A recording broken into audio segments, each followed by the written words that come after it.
అంటే ఇప్పుడు పాయింట్ ఉంది ఒకటి.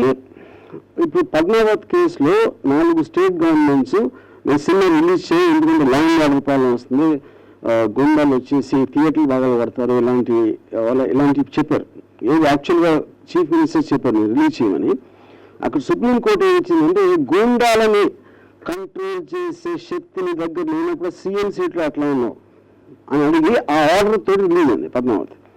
సో ఎప్పుడు కూడా మీరు ఏదో గొడవలు చేస్తారని ఒక లెజిటిమేట్గా జరిగిన దాన్ని ఆపేస్తే అక్కడ సమాజానికి సొసైటీకి అనేది మీనింగ్ లేదు. అదేం తెలుసండి.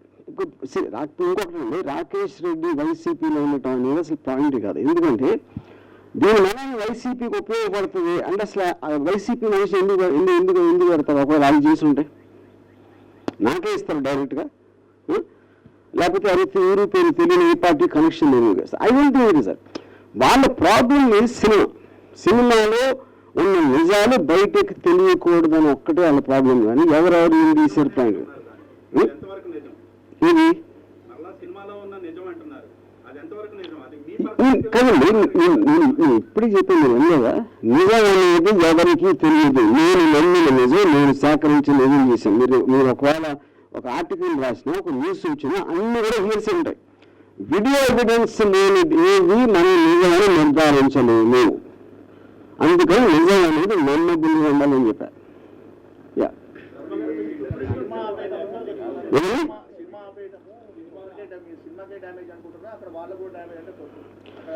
డెఫినెట్గా ఇప్పుడు ఈ రోజుల్లో సినిమా రిలీజ్ అనేది ఒక్క చోట అయితే అన్ని చోట్ల అయినట్టే.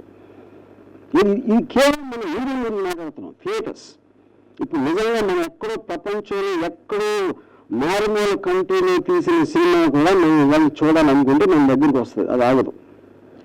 రెండోది ఇప్పుడు సోషల్ మీడియాలో మీరు ఒకవేళ అది కొంచెం లేట్ అయినా సోషల్ మీడియాలో అసలు సినిమాలో ఏముంది, ఏం సీన్లు ఉన్నాయి అనేది నిమిషానికి బయటకు వచ్చేస్తాయి. ఇది రిలీజ్ అయిన ఫస్ట్ షో అయిపోయే టైంకి. సో అలాంటి రోజుల్లో నిజం అనేది దాచడం అనేది ఇంపాసిబుల్. మామూలుగానే ఇది కమ్యూనిస్ట్ డిక్టేటర్షిప్ కంట్రీలో కూడా చేయడం, ప్రజాస్వామ్య దేశంలో ఇంపాసిబుల్.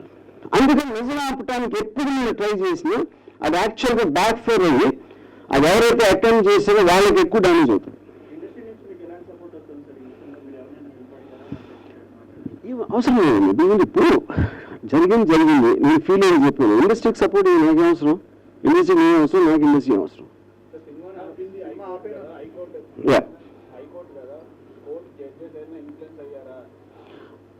ఇప్పుడు ఇందాక నేను చెప్పింది వినరాదు మీరు. దీని వెనక ఎవరు అన్నారో నాకు తెలుసు, నీకు తెలుసు అని చెప్పాను. ఎవరు నేను చెప్పాలి?